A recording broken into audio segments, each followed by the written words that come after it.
Channel. कैसे हैं आप सब लोग? आशा करती हूँ कि आज की आपकी ट्रेडिंग जर्नी बहुत ही अच्छी गई होगी। देखो, आज तो बुलिश सिग्नल था। आज मार्केट में इतना बड़ा ट्रेंड आया है और जो इतने टाइम से मार्केट हमारे को ट्रैप कर रहा था, जो ये रेड कैंडल बार बार ये जो बने आ रहे थे, इससे लग रहा था कि कल को ये वाली जो सपोर्ट है, ये हमारा 24,501 की जो सपोर्ट है, ये तोड़ देगा और तोड़ के फिर कल को मार्केट नीचे जाएगा। बट मार्केट ने बुल रन लिया है। जैसे कि आपने देखा होगा कि पिछले कई दिनों से ऐसा लग रहा था कि अब मार्केट जो है ये हमारा 24,500 का क्रूशियल सपोर्ट तोड़ ही देगा। और इतनी बार उसने ट्रैप दिखाया और कई बार ऐसा लगा, एक सेंटीमेंट बना जब ये वाला रेड कैंडल आया था 3 दिन पहले, तब ऐसा लगा कि अब एक गैप डाउन होकर जो होगा और उसके बाद जो है ये मार्केट एकदम से गैप डाउन करके नीचे के जो हमारे लेवल से वो पूरा कर देगा। बट मार्केट हमेशा वो सोचता है हमारे जस्ट अपोजिट, यानी अगर रिटेलर्स या कोई इन्वेस्टर ऐसा कुछ सोचता है तो उसके जस्ट अपोजिट जो है मार्केट की थिंकिंग होती है, ऑपरेटर्स की थिंकिंग होती है। तो देखो, आज मार्केट में इतना बड़ा बुल रन आया है। ऑल्दो एक संकेत मिल भी रहा था कि यहाँ से जब ये वाला ग्रीन कैंडल बना था तो यहाँ से ऐसा लगा। समटाइम्स क्या होता है ना कि जब रेड के बाद जब एक ग्रीन छोटा कैंडल बनता है तो मार्केट नीचे आ जाता है, क्योंकि प्रेशर यहाँ पर बियरिश ज़्यादा होते हैं। बट अगले दिन जो इतना बड़ा रिवर्सल आ गया, फिर इन दोनों को मिलाकर एक पॉजिटिव ट्रेंड बना और आज देखो मार्केट जो है 25,000 के आसपास का, पूरा 25,000 कंप्लीट कर दिया, 25,000 प्लस ही कर दिया है। तो अब क्या लगता है कि अब मार्केट में एक बुल रन आ गया है, मार्केट में बुलिश वापस आ गए हैं, बुल फिर से वापस आ गए। अब देखो, अब मैं हर बार बता रही थी आप लोगों को कि लगभग 1,1200-1,300 के पॉइंट का एक सेंटिमेंट बचा पड़ा है। ये स्पेस देख लो 26,290 का है, तो मान लो 26,300 ले लो आप। तो यहाँ पर अभी क्या है, 25,000 1,300 पॉइंट की रैली बची पड़ी है ऊपर के सेंटीमेंट को टच करने के लिए, जो कि हमारे निफ्टी को एक बार रिस्पेक्ट करके एक नया हाई भी बन सकता है, यानी थोड़ा सा ऊपर जा सकता है। अगर 26,300 बन गया तो भी एक नया हाई बन जाएगा, 20 पॉइंट भी ले ले तो अब ये क्या है ना कि ये एक फ्लैग पैटर्न बन गया था। देखो, कहीं से भी फ्लैग पैटर्न तब नहीं लग रहा था, अब ये फ्लैग पैटर्न लग रहा था। और देखो यहाँ से इसने ब्रेकआउट ही कर दिया है। तब दिमाग में नहीं आ रहा था कि ये फ्लैग पैटर्न बन रहा है क्यों, या कुछ और बन रहा है। क्यों ऐसा लग रहा था? क्योंकि यहाँ पर एक रेंज बन गया था। इस रेंज में कहीं से फ्लैग नहीं दिख रहा है, क्योंकि हर बार ये रेंज यहाँ पे सपोर्ट ले रहा और यहीं से बाउंस बैक हो गया। ठीक है, तो कहीं ना कहीं मार्केट में अप ट्रेंड ही आना था और उसको डाउन ट्रेंड दिखाया गया था। और जो रिटेलर्स है वो फंसे हैं और ग्रोथ नहीं हो पाया है, क्योंकि कहीं ना कहीं इंट्राडे ट्रेडिंग की बात करें तो सच में 90% जो लोग बताते हैं कि 90% लोग आज भी बताते हैं कि सिर्फ 3 से 4% ही लोग प्रॉफिट कर पाते हैं, और वो बहुत बड़े इन्वेस्टर्स होते हैं और बहुत बड़े ऑपरेटर्स होते हैं, और जिनकी अरबों में सेविंग्स होती है, जिनकी अरबों में यहाँ पर कुछ 1% के लिए यहाँ पर वो पैसे लगाते हैं। और जो हम रिटेलर्स हैं, हमारी थॉट रहती है कि हम थोड़े से पैसे लगा के हम कम से कम 50 से 60% का अर्निंग करें, जो कि इम्पॉसिबल है। बट हमारी थॉट ऐसी रहती है बिकॉज हमारे पास कैपिटल छोटा होता है। जिनके पास कैपिटल छोटा होता है वो बड़ा सोचते हैं, और जिनके पास कैपिटल बड़ा होता है वो हमेशा छोटा अमाउंट लेके निकल जाते हैं। तो हमें बड़ों की तरह सोचना पड़ेगा, तब जाके हम अपने जो करियर है, ट्रेडिंग की जो जर्नी है आप लोगों की, उसमें आप लोग सक्सेसफुल हो पाएंगे। अब मेरा काम है आप लोग को यहाँ पर सजेस्ट करना कि किस तरीके से आप नेक्स्ट डे के लिए प्लान कर सकते हो, वो मैं आपको यहाँ पर बताऊँगी, लेवल्स बताऊँगी। ओवरऑल सेंटीमेंट देख लो, ये डे वाइज डे का कैंडल है। ओवरऑल सेंटीमेंट देख लो, अब यहाँ से सिर्फ 1,300 पॉइंट की रैली बची पड़ी है ऊपर जाने के लिए। ठीक है, अब यहाँ से कल को मुझे लगता है कि एक गैप अप हो सकता है। मैं इसको एक बार ऊपर की तरफ लाऊंगी। यहाँ हम फिबोनाची यहाँ पर पेस्ट करते हैं। ये देखो, मैं ऊपर से नीचे के लिए करूँगी क्योंकि मुझे ऊपर के लेवल लेने हैं।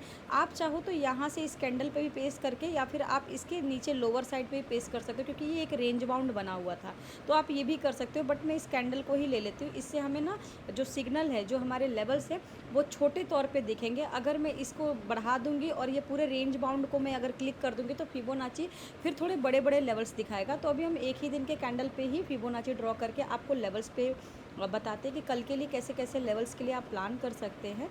तो ये देखिए, मैं यहाँ पर आप लोग को ये बताती हूँ। देखो, अब क्या है ना कि ये एक रेंज बन गया, ऊपर की तरफ मार्केट उठ गया है। अब यहाँ से एक बाउंस बैक नहीं होगा, यहाँ से सीधा फटेगा मार्केट। और मुझे लगता है कल के दिन एक गैप अप हो सकता है, और गैप अप हो सकता है आपका 25,230 के आसपास का। अगर गैप अप हुआ तो फिर ये वाला हमारा रिस्पेक्ट करेगा, ये वाले हमारे जो टारगेट है, इसको डेफिनेटली हिट कर सकता है, जो आपका है 25,230 के आसपास का। हालांकि 25,229 है, 39 है, बट आप 9 पॉइंट को इग्नोर करिए, आप 25,230 को रखिए। 25,230 मुझे ऐसा लगता है कि कल के दिन अगर गैप अप हुआ तो ये वाले पर ही गैप अप स्टे कर सकता है, और यहाँ से जब गैप अप होके सस्टेन करता रहा तो आधे घंटे तक आप देखेंगे कि अगर आपने देखो सी लिया है तब तो आपके लिए प्रॉफिटेबल हो जाएगा, पी लिया है तो आपके लिए थोड़ा सा नेगेटिव हो जाएगा, तो लॉस बुक कर लेना, कोई दिक्कत नहीं है। और अगर गैप अप हो भी गया, मान लो गैप अप हो गया तो उसके लिए मैं बता रही हूँ, सी लिया है तो आपका प्रॉफिट हो जाएगा, पी लिया है तो थोड़ा लॉस बुक कर लेना। और अगर मार्केट गैप अप में ही सस्टेन करता रहा तो फिर यहाँ से एक बार उठेगा ना तो फिर आपका 25,000, यहाँ पर मैं आपको ना शॉर्ट में बता देती हूँ, इसको मैं थोड़ा छोटा कर देती हूँ जिससे कि आपको लेवल दिख जाए। ये देखो हम क्या बता रहे थे, हाँ मैं इसको बैक कर देती हूँ सो दैट कि आपको क्लियर हो जाए। चलिए मैं क्या बता रही थी, ये वाला, हाँ 25,230, ठीक है। यहाँ पे सस्टेन कर दिया ना, यहाँ पे जैसे सस्टेन करेगा आधे घंटे तक देखना मॉर्निंग में, उसके बाद देखो फिर ये रैली बनेगी अच्छा खासा, फिर ये वाला भी लेवल आपको रिस्पेक्ट करते हुए नज़र आ सकता है 25,590। फिर जब 25,590 टच करेगा, यानी आप मान के चलो मोटा मोटी 25,600 के बाद आप छोड़ देना। उसके बाद हो सकता है मार्केट एक डिप लेने नीचे आए, और हो सकता है वो डिप बड़ा हो, और वो डिप फिर आपको लग सकता है 25,230 के पास वापस आ जाए, यानी 250-300 पॉइंट की रैली फिर से ऊपर बनाएगा, और उसके बाद सिमिलरली 250 पॉइंट का नीचे एक तरफ आ सकता है, और उसके बाद मार्केट में फिर इस तरीके से फ्लक्चुएशन हो सकता है अगर गैप अप होता है तो। अब क्या गैप डाउन हो जाए तो कैसे प्लान करना, देखो ये मेरा गैप अप का था सेंटीमेंट। अब गैप डाउन हो जाता है तो हम इसी लेवल पे बात करते हैं। मान लीजिए गैप डाउन होता है तो गैप डाउन तो इसके नीचे ही होगा, ठीक है। मुझे यहाँ पर गैप डाउन का थोड़ा सेंटीमेंट कम लग रहा है, तो हम इसके मिड लेवल पे बात कर लेते हैं कि अगर इसमें बीच में कहीं साइडवेज खुल जाए, जैसे ये वाले रेड कैंडल थी, इसके बीच में ही मार्केट आ गया था, यहीं पे खुला था और इसी बीच के रेंज में रहा, तो मुझे ऐसा लगता है कि गैप डाउन तो बहुत बड़ा गैप डाउन हो जाएगा, मुझे गैप अप के ज़्यादा चांसेस लग रहे हैं। यहाँ पर हम साइडवेज में बात कर लेते हैं कि अगर बीच में कहीं मार्केट खुल जाता है, इसी बीच खुल जाता है, वो रहेगा आपका 24,840 का। 24,840 का देखो यहाँ पर लेवल लिखे रहते हैं, ठीक है। 24,840 का लग जाता है। पहले देख लेना आधे घंटे तक कि मार्केट की जो रैली है ऊपर जा रही है या नीचे जा रही है, ठीक है, दोनों तरफ देख लेना। अगर मार्केट नीचे जाएगी तो सबसे पहले उसको ये वाले जो कैंडल का लो है वो देख लेना, वो सपोर्ट तोड़ रहा है कि नहीं तोड़ रहा है। नहीं तोड़ रहा है तो सबसे पहले आप देखो छोटे लेवल पे भी बात कर लेते हैं। सबसे पहले यहाँ पर सस्टेन करने दो, वो रहेगा हमारा, देखो अगर मार्केट यहाँ खुलता है ना 24,800 हाँ 24,840 पर खुलता है ना, तो उसके बाद अगर नीचे की तरफ ट्रेड करता है तो सबसे पहले आपका टारगेट रहेगा 24,600, जो कि 24,600 एक बहुत टाइम तक वहाँ सस्टेन किया है मार्केट, तो एक तरह से वो आपका क्रूशियल सपोर्ट भी है। हालांकि क्रूशियल सपोर्ट आपका 24,500 है, बट आप 24,600 को इसलिए लेके चलिए कि कई बार 24,600 पर सस्टेन करके मार्केट वहाँ पर फ्लक्चुएशन करा, ऊपर भी गया है, बियॉन्ड ही गया है, उसके नीचे नहीं गया, बिलो नहीं गया, तो 24,600 हमारा रहेगा एक टारगेट। अगर नीचे के साइड मार्केट मतलब साइडवेज में खुल जाता है और नीचे का ट्रेंड बनाता है तो 24,600 को अगर रिस्पेक्ट कर लेता है तो थोड़ा सा और नीचे के साइड प्लान कर सकते हैं। आप ले सकते हो 24,550 का। 500 के नीचे मत करना, क्योंकि 500 के नीचे का अभी मुझे नहीं लगता कि वो सपोर्ट एक बार को तोड़ेगा, ठीक है, क्योंकि अगर उसको तोड़ना होता तो बहुत पहले तोड़ता, बट वो उसने पूरा 1 महीना तक यहाँ पर देखो रेंज बना दिया, 1 महीने तक इसने लटका दिया, मार्केट को गिराया ही नहीं, ये एक रेंज बाउंड बन गया, ठीक है। इस रेंज बाउंड से निकलने के लिए पहले मार्केट मुझे लगता है ऊपर ही जाएगा, उसके बाद हो सकता है मार्केट नीचे आए और सारा ब्रेकडाउन, जितने भी सपोर्ट है सबको ब्रेक करे। तो निफ्टी में अभी जो है मुझे लग रहा है एक 26,000 का आंकड़ा पार कर सकता है, वेरी सुन हमें 26,000 देखने को मिल सकता है। और देखो जब मार्केट रैली बन जाती है ना तो फिर रैली में आपको 26,000 आराम से दिख जाता है। कभी कभी क्या होता है कि निफ्टी 500 से 700 पॉइंट देता है, कभी कभी 1000 पॉइंट भी ऊपर की रैली में जाता है, और ये आपका once in a while definitely होता है। तो मुझे लगता है जो 1300 पॉइंट है ना, कल के दिन मुझे हो सकता है कि चलो 26,000 ना भी टच करे, बट हम 26,000 के बहुत नियर पहुँच ज़रूर जाएंगे जिस हिसाब से ये सेंटिमेंट बन रहा है, ठीक है। तो इस सारे लेवल्स को आप मार्क कर लीजिए, जितने भी रिटेलर्स हैं वो मार्क कर लिए, अपना टारगेट सेट करके आप ट्रेड करिए, लूज़ ना करें मनी को, और ट्राई करें कि टारगेट सेट करें, टारगेट के हिसाब से करें। और फिबोनाची मैंने एक दिन के कैंडल पे लगाया, आप चाहे तो 5 मिनट, 10 मिनट और 15 मिनट के भी कैंडल पे लगा सकते हैं, जिससे कि आपको छोटे छोटे लेवल्स देखने को मिल जाएंगे, और छोटे छोटे लेवल्स पे आप टारगेट अपना सेट करके आप प्रॉफिट कमा सकते हैं, ठीक है।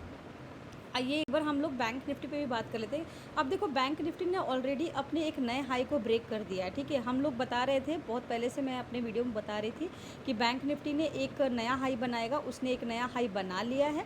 अब बैंक निफ्टी जो है उसने एक और नया हाई बनाया है और आज उसका हाई जो बना है वो आपका लगभग जो बना था, ये मैंने यहाँ मेजर किया 56,694 के आसपास का, यानी 56,700 तो बन ही गया आपका बैंक निफ्टी में एक नया लेवल। और मैं बता रही थी कि यहाँ एक एम पैटर्न भी बन रहा है। देखो बैंक निफ्टी मुझे नेगेटिव लग रहा है, क्यों लग रहा है, क्योंकि यहाँ पर देखा जाए ना तो एक एम पैटर्न बन रहा है।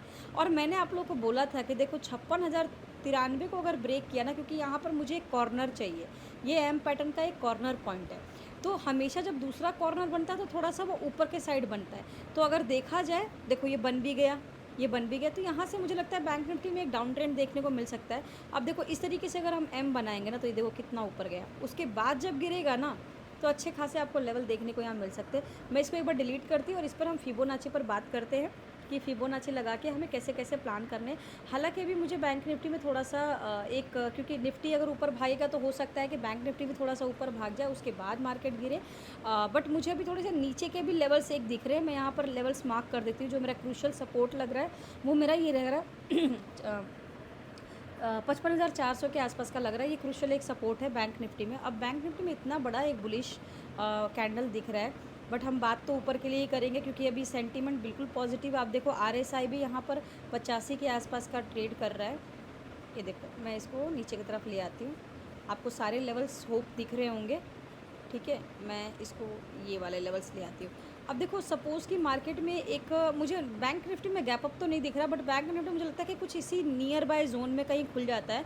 वो रहेगा आपका 56,444 के आसपास का खुल जाता है। तो यहाँ पर आप देखेंगे कि पहले आधे घंटे में कहाँ जा रहा है मार्केट। अगर नीचे जा रहा है तो कितना नीचे जा रहा है, अगर ऊपर जा रहा है तो देखना है। तो सबसे पहले अगर ऊपर जाएगा तो आप ये देख लेना, इस कैंडल का जो हाई है इसी को ब्रेक करने देना आप, ठीक है। 56,954 को ब्रेक करने दो। अगर यहाँ पर इसको ब्रेक करके ऊपर की तरफ उठता है तो आपका नेक्स्ट टारगेट ये रहेगा, ठीक है।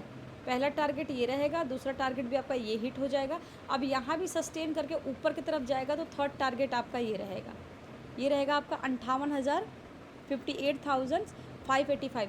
ये कोई बड़ी बात नहीं है। बैंक निफ्टी में 1,000-1,500 पॉइंट की रैली आराम से बन जाती है, कोई बड़ी बात नहीं है। निफ्टी 500 पॉइंट देगा तो हमारी बैंक निफ्टी जो है 1500 पॉइंट भी देने के लिए रेडी हो जाती है, क्योंकि वो गिरता भी अच्छा खासा पॉइंट है और उठता भी अच्छा खासा पॉइंट है, ठीक है। तो ये लेवल्स रहेंगे। बाकी आप एक काम करना कि आप आधे घंटे के कैंडल पे भी फिबोनाची ड्रॉ कर लेना, जिससे आपको छोटे छोटे लेवल्स देखने को मिल जाएंगे और उस छोटे लेवल्स को आप ट्रैक करके ट्रेड कर सकते हो। ये मैं बड़े लेवल पे बता रही हूँ, हो सकता है कि ये आपका 58,000 को पार ना करे, बट हाँ मुझे ऐसा लगता है कि देखो 57,400 तक तो आ ही जाएगा ना, तो 57,900 तक भी जा सकता है। आप एक्यूरेट में जाओ, 900 तक जा सकता है। आप वो वाले लेवल यहाँ पर मैं मेंशन कर देती हूँ। ये देखो 58,000 जो है आपका, ये तो रहेगा ही रहेगा, बट आप इसको 57,800 ले सकते हो। ये भी तो पूरा कर सकता है ना, ये भी पूरा कर सकता है, क्योंकि जब ऊपर का ही ट्रेड बना तो उसका ये भी लेवल हो सकता है। बट आप लेवल मार्क कर लो कि अगर इसी बीच कहीं खुल जाएगा तो ये लेवल्स है। अब मान लो कि कहीं साइडवेज में भी खुल जाता है, तो सबसे पहले मान के चला 56,100 में खुल जाता है ना, मेक श्योर करना कि यहाँ से अगर मार्केट ऊपर ट्रेंड करेगा तो 100 पॉइंट का आप टारगेट ले सकते हो कि 56,100 है तो 56,200, 300, 400, 500, इसी में आपको अच्छा खासा प्रॉफिट मिल सकता है। अब देखो अगर मार्केट कहीं इसी साइडवेज जोन में नीचे की तरफ खुल जाता है तो आपका जो पहला रहेगा सपोर्ट वो ये रहेगा। मान के चलिए कि आपका जो है 56,000 के आसपास मार्केट खुल जाए, तो सबसे पहले अगर नीचे की तरफ मार्केट जा रहा है तो 56,000 आपका 55,800 रहेगा पहला टारगेट। सेकंड टारगेट आपका जो रहेगा वो 55,700 रहेगा, और उसके बाद लास्ट आप ये देख के चलो 55,526 रहेगा, ये वाला इस कैंडल का लो रहेगा। इस कैंडल का लो के बाद सस्टेन करके नीचे गिरता है तो फिर आपका रहेगा 55,400। 55,400 का क्रूशियल सपोर्ट को तोड़ता है तब नीचे जाके आप अपना ट्रेड ले सकते हो, या क्योंकि डाउन ट्रेंड बन गया है तो आप अच्छा खासा यहाँ से प्रॉफिट ले सकते हो। दूसरा क्या है, 55,400 तोड़ा तो आपको 200-300 पॉइंट आराम से एक रैली वन वे में मिल सकती है, वो आप अपने हिसाब से टारगेट लगा लेना। बट ट्राई करना कि कम से कम टारगेट लगाओ, 50-60 पॉइंट लेके निकलो। लॉन्ग टर्म तक मत रहो मार्केट में, या फिर आप क्या बोलते हैं अपॉर्चुनिटी का फिर वेट करो तब जाके आप ट्रेड करो। ठीक है, तो इस तरीके से आप बैंक निफ्टी में ट्रेड कर सकते हैं, मार्क कर सकते हैं। बाकी मेरा अगर वीडियो आपको बहुत अच्छा लगा हो तो प्लीज़ मेरे चैनल को लाइक, यहाँ पर मैं एनालिसिस डालती हूँ, आप प्लीज़ मेरे वीडियो को देखें। यहाँ पर मैं चार्ट के एनालिसिस, इंट्राडे के चार्ट के एनालिसिस डालती हूँ, तो ये सारे इंट्राडे के लेवल्स हैं। आप चाहें तो कोई भी उठा के देख सकते हैं। इसमें मैंने वो सारे लेवल्स पे बात करे हैं और 90% ये एक्यूरेट भी हुआ है। तो जो भी बताते हैं यहाँ पर आपको ऑनेस्टी से बताते हैं और वीडियो बनाने में टाइम लगता है, तो प्लीज़ मेरे चैनल को सपोर्ट करें। Thank you so much.